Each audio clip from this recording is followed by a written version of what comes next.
Hello guys and welcome to next do classes. तो as you know कि आप लोगों का सेमेस्टर 2 का क्लासेस स्टार्ट होने वाला है और आज होने वाला है आपका नेशनल मूव। अच्छा, तो एक सबसे पहले एक छोटा सा बात कर लेते हैं आपसे कि इसके पहले सेमेस्टर 1 में हम लोग माइक्रो इकोनॉमिक्स पढ़े थे। ठीक है, डिमांड सप्लाई प्राइस मैकेनिज्म वो सब चीज माइक्रो इकोनॉमिक्स पढ़े थे। But in this semester we will be going to learn about macroeconomics. And if you remember, macroeconomics क्या बोलता है? Macroeconomics talks about the aggregate as a whole, मतलब देश के बारे में अब हम लोग बात करने वाले हैं। एंड मैक्रो इकोनॉमिक्स में सबसे पहले आपका जो सिलेबस में चैप्टर है दैट इज नेशनल इनकम। अब देखो, national income is basically the mathematics की हम लोगों का देश में कैसे हम लोग को आउटपुट मिलेगा या फिर कितना देश का इनकम है वो हम लोग देखेंगे। अब किसका इनकम देखने वाले हैं? देश का इनकम। देश का इनकम कितना है उसके बारे में हम लोग बात करेंगे। बट उसके भी पहले हम लोग चलो एक बार बात करते हैं कि जो इकोनॉमी है हम लोग का, जो देश का जो इकोनॉमी है वो कैसे काम करता है। ठीक है, जो कि हम लोग का मॉडल है। And if you remember what is a model is basically a graphical representation या फिर mathematical representation of theory. Theory को समझाने के लिए किसी चीज का यूज किया जाता है, उसको हम लोग क्या बोलते हैं? मॉडल बोलते हैं। तो सबसे पहले हम लोग करेंगे नेशनल इनकम का टू सेक्टर मॉडल। अगर आप लोगों में से बहुत जन इकोनॉमिक्स क्लास 11 12 में लिए होंगे तो आपको ये वाला चीज याद रहेगा, टू सेक्टर मॉडल। अब देखो टू सेक्टर में कौन कौन आता है। सबसे पहले आते हैं तुम्हारे forms and on house holds. ये दोनों है मेरे टू सेक्टर ऑफ इकोनॉमिक्स। अब देखो फॉर्म्स, हाउस होल्ड। अच्छा, हाउस होल्ड फॉर्म्स को क्या देता है? क्या देता है? फैक्टर देता है, फैक्टर्स ऑफ प्रोडक्शन। कि हम लोग एक फॉर्म को क्या देंगे? लेबर देंगे अपना काम के लिए। तो उस लेबर के लिए वो जो फॉर्म्स है वो हम लोग को क्या देगा? वो हम लोग को वेजेस देगा। ठीक है, अब देखते हैं फॉर्म्स हम लोग को प्रोडक्ट के हिसाब से क्या दे सकता है। जैसे प्रोडक्ट क्या देगा हम लोग को? प्रोडक्ट देगा कि लेट्स से फूड हो गया, मैगी हो गया, ये चीज कौन देता है? फॉर्म्स देता है। और इस प्रोडक्ट के लिए हम फर्म को क्या देते हैं? क्या देते हैं? प्राइसेस पे करते हैं। तो this is nothing but your two sector circular economy. क्या ये मेरा टू सेक्टर सर्कुलर इकोनॉमी? कि आप देखो जो पैसा है वो कैसे घूम रहा है। देखो, मैंने आपको वेज दिया, फर्म ने आपको वेज दिया, उसी वेजेस से आपने प्राइजेस पे किया आपका प्रोडक्ट्स के लिए। ठीक है, और फर्म के पास फिर से वही पैसा चला गया। अब देखो आपने क्या किया, आपने काम करके फर्म फर्म के अंदर जाके कोई काम किया और प्रोडक्ट बनाया, वही प्रोडक्ट आपके पास आ गया। तो ये है मेरा basically circular flow model. Circular flow model या सर्कुलर इकोनॉमी या फिर सर्कुलर फ्लो मॉडल। ठीक है, तो देखो कैसे सर्कल में घूमता है। Next we go on to मेरा थ्री सेक्टर्स। अब देखते हैं, देखो बहुत इंपॉर्टेंट।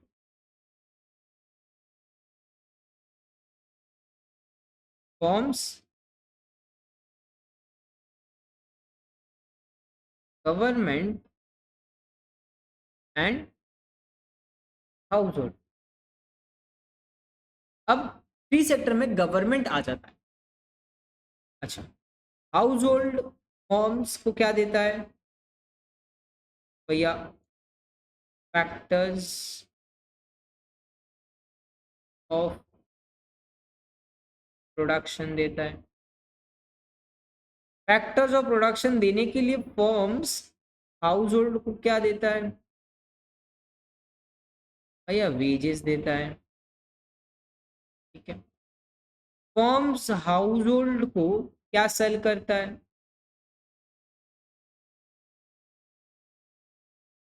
भैया? प्रोडक्ट सेल करता है। हाउस होल्ड्स उस प्रोडक्ट के लिए फर्म्स को क्या देता है? भैया प्राइसेस पे करता है, ये तो नॉर्मल वाला। तो गवर्नमेंट कहाँ से आ गया, अब देखते हैं। गवर्नमेंट, ठीक है, अब देखो, फर्म्स गवर्नमेंट को क्या देता है, फर्म्स गवर्नमेंट को कॉर्पोरेट टैक्स देता है, मतलब टैक्सेस। और उसी के चलते गवर्नमेंट फर्म्स को क्या देता है, सब्सिडी। अच्छा, हाउस होल्ड गवर्नमेंट को क्या देता है, हाउस होल्ड भी टैक्सेस देता है गवर्नमेंट को। और गवर्नमेंट उसके चलते हाउस होल्ड को क्या देता है, transfer payments. Transfer payments as in कोई भी, मतलब जो सरकार हम लोग को देता है, बहुत सारा जो पॉलिसीज होता है जिससे हम लोग को पैसा मिलता है, ठीक है, वो सब कुछ, तो वो मेरा ट्रांसफर पेमेंट हो। तो यहाँ से भी आप देख सकते हो जो पैसा एक देखो सर्कुलर फ्लो में घूमता ही जा रहा है। हाउस होल्ड्स ने गवर्नमेंट को पैसा दिया, वही पैसा गवर्नमेंट ने हाउस होल्ड्स को एक अलग स्कीम से दे दिया। फर्म्स ने टैक्स दिया गवर्नमेंट को, वही पैसा गवर्नमेंट ने सब्सिडी के हिसाब से दे दिया। तो यू कैन सी अगेन कि एक सर्कुलर फ्लो बन रहा है। अब यहाँ पे एक बहुत ही इंपॉर्टेंट एक जन आने में हम लोगों ने छोड़ दिया, दैट इज कैपिटल मार्केट या फिर फाइनेंशियल इंटरमीडिएट्स या फिर फाइनेंशियल मार्केट।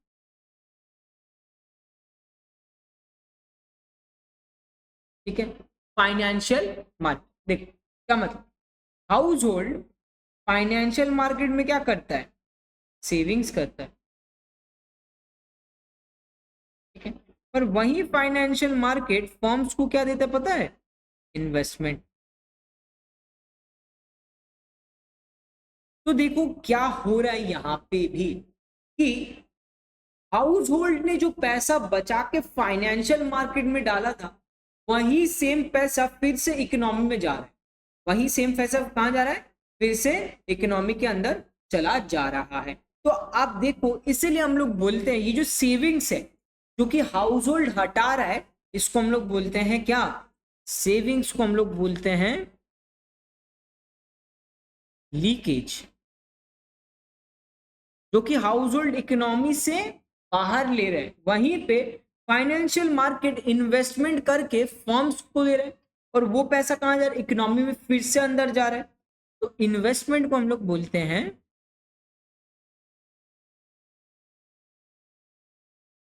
इंजेक्शन। उसी तरह से देखो, हाउस होल्ड से पैसा कौन ले रहा है, हाउस होल्ड से पैसा गवर्नमेंट एज अ टैक्स ले रहा है। फर्म से भी पैसा कौन ले रहा है, गवर्नमेंट ले रहा है। तो ये जो टैक्स है जो गवर्नमेंट ले रहा है, ये भी काइंड ऑफ लीकेज ही है। और गवर्नमेंट जो सब्सिडी और ट्रांसफर पेमेंट हाउस होल्ड को दे रहा है, काइंड ऑफ गवर्नमेंट एक्सपेंडिचर। ये सब्सिडी और ये जो मेरा ट्रांसफर पेमेंट है गवर्नमेंट का एक्सपेंडिचर है। तो ये जो गवर्नमेंट एक्सपेंडिचर है, government expenditure, it is my injection. Injection क्या, injection into the economy.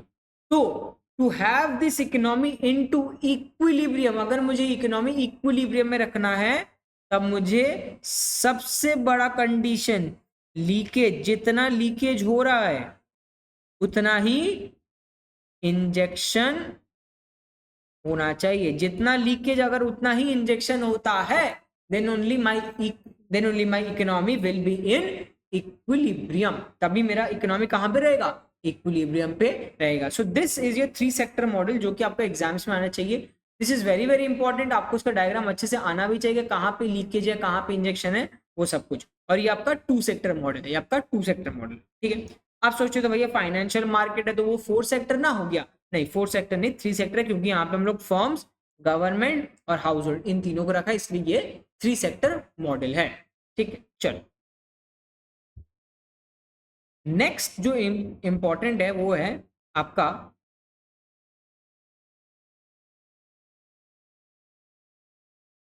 National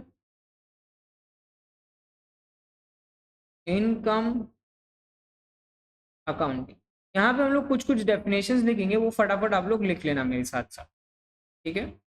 अच्छा, नेशनल इनकम अकाउंटिंग क्या है, लिख लेते हैं इसका definition.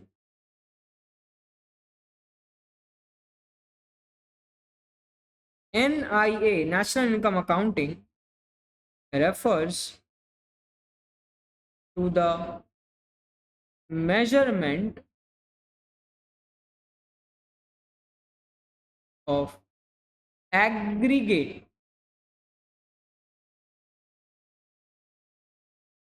economic activity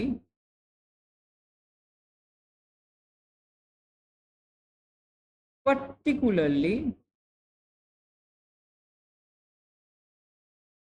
national income and its components। मैंने क्या लिखा है? National income refers to the measurement of aggregate economic activity. ये जो एग्रीगेट इकोनॉमिक एक्टिविटीज का बेसिकली मतलब है आपका production. The measurement of production particular national income and its components. तो ये जो एग्रीगेट इकोनॉमिक एक्टिविटी है उसको जब मैं अपने बुक्स में मेजर करता हूं, that is my national income. अच्छा, इसका जो नेशनल इनकम का फर्स्ट ऑफिशियल अटेम्प्ट बनाया गया था by national income committee. National income committee ने इसको फर्स्ट हम लोग का ट्राई किया था बाय पीसी महालनोबिस इन 1949। 1949 में पीसी महालनोबिस ने हेड किया था नेशनल इनकम कमेटी को, ठीक है, जो कि फर्स्ट ट्राई था आपका नेशनल इनकम बनाने का, ठीक है। चलो अब आते इसका डेफिनेशन में, बहुत सारा छोटे छोटे डेफिनेशन है वो फटाफट कर ले। अच्छा, तो मैं बेसिकली क्या बोल रहा हूँ कि जो देश है, मेरा जो देश है, इस देश में क्या प्रोडक्शन हो रहा है, क्या बनाया जा रहा है, किसको कितना पैसा मिल रहा है, इन सबको जब मैं एक काइंड ऑफ मेजर करता हूं, that is my national income, ठीक है, that is my national.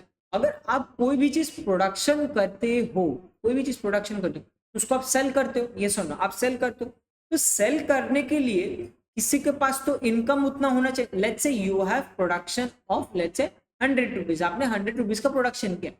When you have to sell 100 rupees का ये प्रोडक्शन, तो किसी के पास तो ये 100 रुपीज का इनकम होना चाहिए, यस और नो? आप बताओ, अगर किसी के पास 100 रुपीज का इनकम है तभी ना जाके वो आपका ये 100 रुपीज का प्रोडक्ट खरीद पाएगा।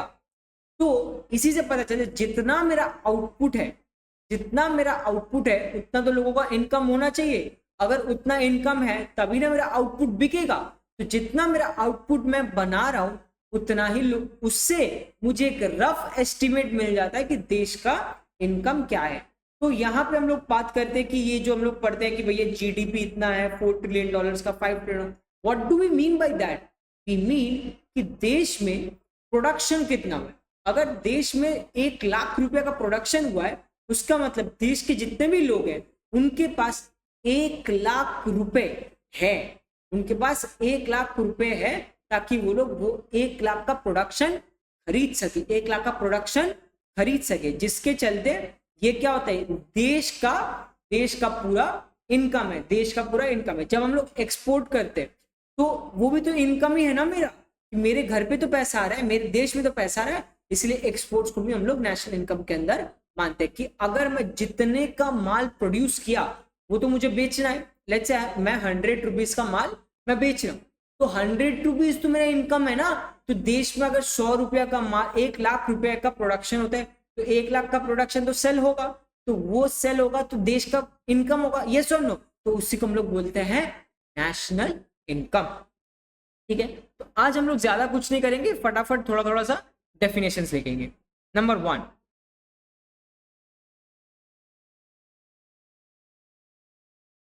Intermediate goods,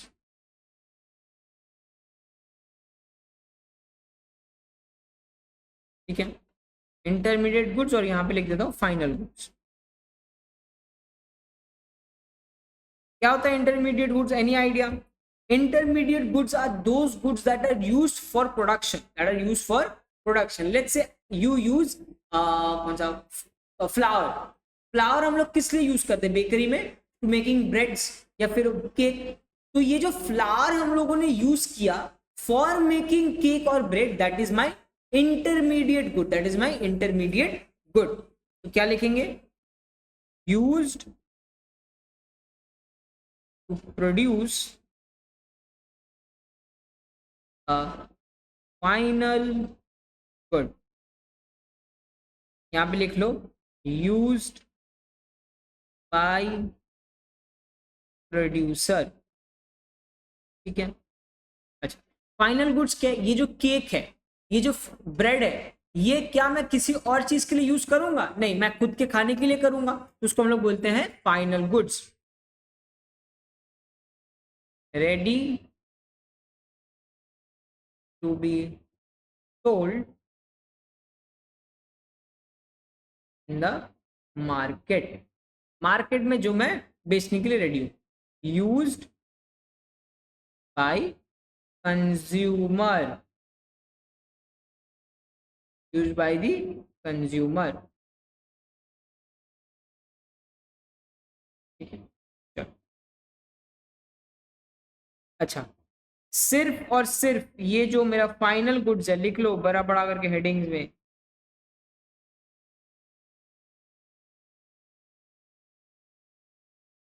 only final goods are counted in GDP, gross domestic product. ऐसा क्यों है? देखो, इसका रीजन है डबल काउंटिंग के चल। किसके रीजन में? डबल काउंटिंग के चल। देखो, जब हम लोग वैल्यू एडेड मेथड करेंगे तब हम लोग वहां पे पढ़ेंगे क्यों हम लोग फाइनल प्रोडक्ट्स लिखते हैं। But on a simple sense आप एक समझो कि लेट्स से आप एक बेकरी ओनर हो, ठीक है। आप क्या कर रहे हो? आप जाके अभी फ्लावर खरीद रहे हो। तो आप जिसकी दुकान से फ्लावर खरीदते हो, क्या वो अपना प्रॉफिट परसेंटेज उसमें रखता है? ये समझो, अब उस फ्लावर में किलो का 1 रुपया 2 रुपया रखता है कि नहीं रखता है? हाँ भैया, रखता है। तो आप वो फ्लावर लिए, फिर उससे आपने केक बनाया, और वही केक आप 10 रुपया 15 रुपया में बेच रहे हो, ठीक है। अब जितने भी प्राइस पॉइंट पे आप बेच रहे हो, आप जितने भी प्राइस पॉइंट पे बेच रहे हो, do you still consider the profit that the flower man is making या फिर शॉपकीपर इज मेकिंग? ये सुन लो कि आपके कॉस्ट में, वो तो जो प्राइस में आपको फ्लावर मिला है उसमें तो उस बंदा का प्रॉफिट एडेड है कि नहीं है? हाँ भैया, एडेड है। क्या मतलब है मेरा? कि अगर आप 10 रुपया का फ्लावर खरीदते हो, तो इस 10 रुपए में तो प्रॉफिट ऐड है ना शॉपकीपर का, and you take this 10 rupees as it is for calculating your price of cake, है कि ना? तो इस प्राइस में भी तो आपने अपना प्रॉफिट ऐड किया है। अब देखो, अगर मैं हर एक जगह पे ऐड करता जाऊं कि यहाँ पे 10 रुपया, और यहाँ पे आपने केक के ऊपर 15 रुपया डाला है, ठीक है। यहाँ पे फ्लावर शॉपकीपर ने कितने में बेचा? 10 रुपया में, आपने ऐड किया। यहाँ पे कितना में बेचा है? 15 रुपया, आपने ऐड किया। तो यहाँ पे आप चीज देखो, जो शॉपकीपर का जो प्रॉफिट था वो आपने कितना बार ऐड किया? 2 बार ऐड किया। क्यों? क्योंकि यहाँ भी फ्लावर वो जब सेल किया, आप बोल रहे हो यहाँ से 2 रुपया बनाया। यहाँ पे जब वो केक था, केक में भी उसका 10 रुपया, तो 10 रुपया एज इट इज है ना, तो यहाँ पे भी तो 2 रुपया, तो कितना बार काउंट हो रहा है? 2 बार काउंट नहीं हो गया, 2 बार तो काउंट हो गया। इस दोनों बार को हम लोग बोलते हैं डबल काउंटिंग। डबल काउंटिंग, तो ये डबल काउंटिंग को बंद करने के लिए हम लोग सिर्फ और सिर्फ फाइनल गुड्स को लेते हैं। क्योंकि ये जो केक है, इस केक के अंदर इसका मतलब शॉपकीपर का प्रॉफिट भी, आपका प्रॉफिट, सबका प्रॉफिट तो as it is build in है ना। तो इसीलिए हम लोग सिर्फ और सिर्फ फाइनल गुड्स को ही लेते हैं। ये हम लोग जब वैल्यू एडेड मेथड करेंगे तब और अच्छे से समझ जाएंगे। चलो, ये हो गया। नेक्स्ट कम्स मेरा कंजम्पशन गुड। अच्छा, काम करता हूँ, सारा हेडिंग्स पे लिख लेता हूँ, फिर आप लोग देखो। Consumption good, then comes your capital goods, then comes your final goods. मैंने लिख लिया है, ठीक है। फाइनल गुड्स का भी एक अच्छे से डेफिनेशन दे देंगे। फाइनल गुड्स, फिर आता है आपका इन्वेस्टमेंट, फिर आता है आपका डेप्रिसिएशन, मैंने हेडिंग लिख दिया है तो मेरे को बार बार पेन चेंज करना नहीं पड़ेगा चलो देखो कंजम्पशन गुड्स क्या है, मैं लिख लू those goods which satisfy human want directly. चावल, राइस, दाल जो हम लोग का स्टेपल फूड है, is it a consumption good? Yes भैया, इट्स अ कंजम्पशन। क्यों क्यों? क्योंकि वो डायरेक्टली ह्यूमन वांट को सेटिस्फाई, कौन सा वांट? हंगर। ठीक है। कैपिटल गुड्स क्या होता है देखते हैं। Those final goods which help in production these goods are used for producing income, example machines। भैया यहाँ पे तो आपने फाइनल गुड लिखा है, फिर आप यहाँ पे प्रोडक्शन भी कर रहे हो, ये तो क्या मतलब है? ये तो मेरा मोरलेस ये क्या बोलते हैं, इंटरमीडिएट गुड्स नहीं हो गया? क्योंकि ये तो मेरा फाइनल गुड बनाने में लग रहा है। नहीं, देखो समझो मेरा, कैपिटल गुड्स में ये जो है, ये जो मशीन है, ये मेरा फाइनल गुड्स है। क्यों? क्योंकि इस मशीन को सबसे पहले तो मैं दूसरा बार किसी के अंडर में बेच नहीं रहा। ठीक है। फ्लावर, फ्लावर जो मैं ले रहा था, उस फ्लावर को तो मैं डायरेक्टली बेच रहा था, क्या उस फ्लावर से बना के कुछ में बेच रहा था? नहीं तो। बट मशीन से देखो, मैं मशीन खरीदा, ठीक है, मशीन खरीदने के बाद, मशीन खरीदने के बाद मैंने इस मशीन के हेल्प से मैंने फाइनल गुड बनाया। ठीक है। सच एज कि ये, क्योंकि लेट्स से मैंने फ्लावर खरीदा, flower is kind of my machine, उस फ्लावर को मैंने यूज कर आके मैंने केक बनाया। Similarly I have taken a machine, उस मशीन के हेल्प से आई हैव प्रोड्यूस समथिंग, जो कि ना मैं क्या कर रहा हूं, जो कि ना मैं सेल कर रहा हूं, जो कि मैं सेल कर रहा हूं। तो ये जो मशीन है, जो कैपिटल गुड है, इसको मैं फिर से सेल नहीं कर रहा, I am using for it my own purpose, for my own capacity. इसको मैं फिर से सेल नहीं कर, इसलिए ये मेरा फाइनल गुड हो गया। समझ में आ गया? चलो, फाइनल गुड्स क्या है? दोज गुड्स, ये डेफिनेशंस बहुत इंपॉर्टेंट है, मैं फिर से बता रहा हूँ। ये छोटे छोटे डेफिनेशंस आपको लग सकता है भैया छोटा ही है, मेरे को याद रखिएगा, नहीं, छोटे छोटे डेफिनेशंस आपको बहुत बाद में हेल्प करेगा। Those goods which are used either for final consumption और इन्वेस्टमेंट। जो गुड हम लोग इन्वेस्टमेंट या फिर कंजम्पशन के लिए, सिर्फ और सिर्फ मेरे कंजम्पशन के लिए, फिर मेरे इन्वेस्टमेंट के खातिर मैं यूज करता हूँ। What do I mean investment? Machines is my investment for producing my income. वैसे ही जो चीज मेरे खाने के लिए मैं लगा रहा हूँ, वो मेरा फाइनल गुड्स। ठीक है। या फिर मशीन हो गया, मेरा फाइनल गुड है, क्योंकि उसको मैं इन्वेस्टमेंट के हिसाब से ले रहा हूँ। ठीक है। इन्वेस्टमेंट क्या है? इन्वेस्टमेंट हो जाता है addition made to physical stock of capital. Let's say I am buying a new machine, new machine, तो ये जो न्यू मशीन में खरीद रहा हूं, दैट इज अ इन्वेस्टमेंट। क्यों? क्योंकि ये मेरा कैपिटल पे ऐड हो रहा है। कौन सा कैपिटल? मशीन्स वाला जो कैपिटल है, उसमें जाके मैं इसको ऐड कर रहा हूं, इसलिए ये मेरा इन्वेस्टमेंट है। डेप्रिसिएशन क्या है? सबको पता है। It means fall in value of fixed capital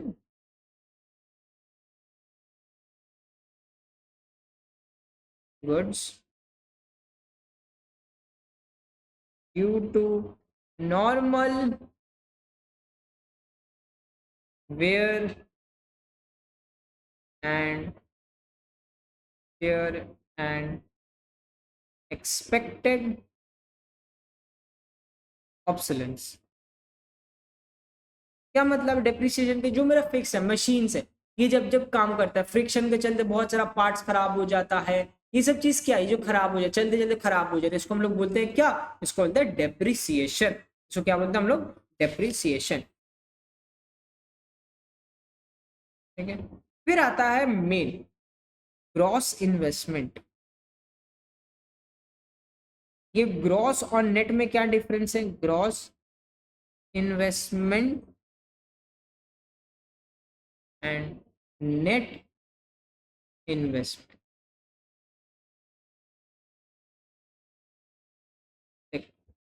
gross investment का मतलब investment plus depreciation, investment plus depreciation हम लोग बोलते हैं ग्रॉस इन्वेस्टमेंट। ठीक है, इन्वेस्टमेंट प्लस डेप्रिसिएशन, मतलब कि basically investment used for maintenance of machines, क्या बोलते हैं इसको, बोलते हैं ग्रॉस इन्वेस्टमेंट। और नेट इन्वेस्टमेंट क्या हो गया, investment minus depreciation.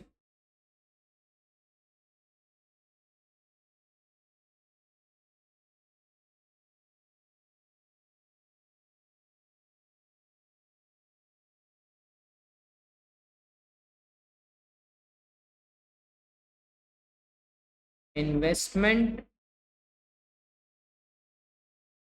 used to some new value being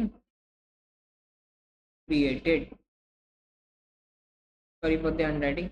अच्छा, मुझे ग्रॉस इन्वेस्टमेंट से नेट में आना है, ग्रॉस इन्वेस्टमेंट से मुझे नेट में आना है, तो मुझे क्या करना है, मुझे बस कुछ नहीं, ग्रॉस इन्वेस्टमेंट से जब मैं डेप्रिसिएशन को हटा दूंगा तो मुझे क्या मिलेगा, मुझे नेट इन्वेस्टमेंट मिल जाएगा। And this goes for everything, gross से अगर मुझे नेट में जाना है मुझे डेप्रिसिएशन को हटाना पड़ेगा, डेप्रिसिएशन को हटाना पड़ेगा। अब चलते हैं मेन चीज, जी डी पी क्या फुल फॉर्म है, ग्रॉस डोमेस्टिक प्रोडक्ट, मतलब विद डेप्रिसिएशन को हम लोग ग्रॉस बोलते हैं, मतलब इसको हम लोग लेंगे, जीडीपी होता है मेरा विद इन, कैसे बोले, countries boundary.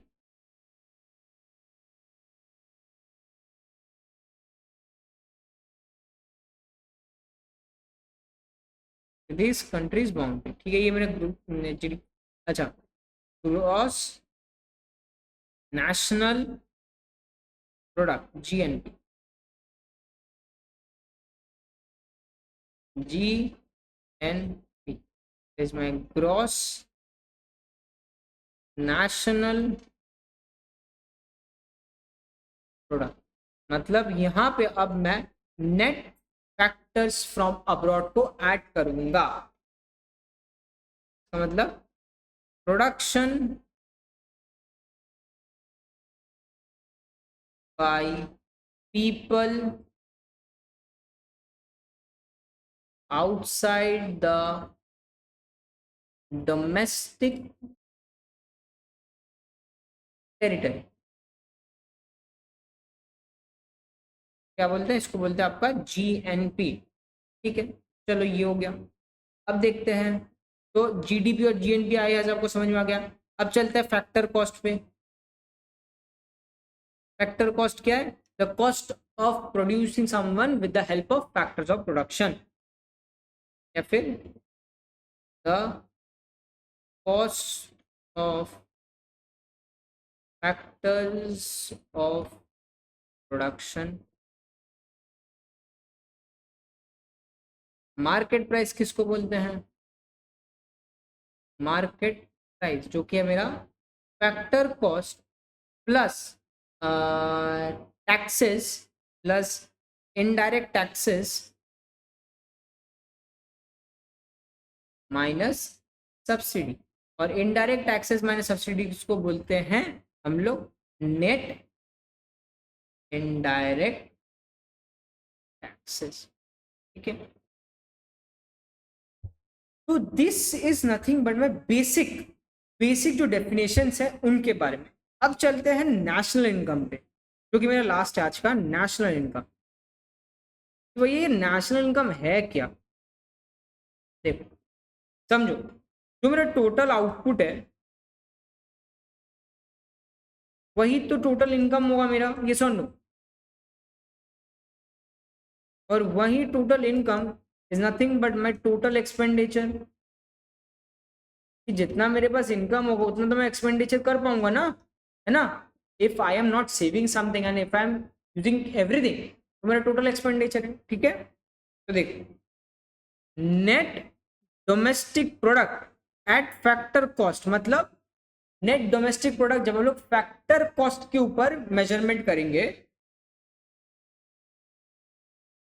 Is called domestic income.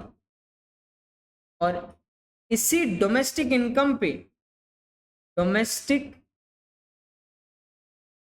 Income plus net factors income from abroad को जब मैं ऐड करूंगा, I get NNP, net national product at factor cost, which is called national income.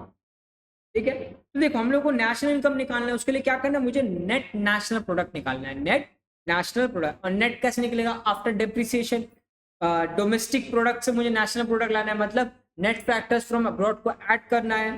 ठीक है, और फैक्टर कॉस्ट का क्या मतलब, cost of producing something by the factors.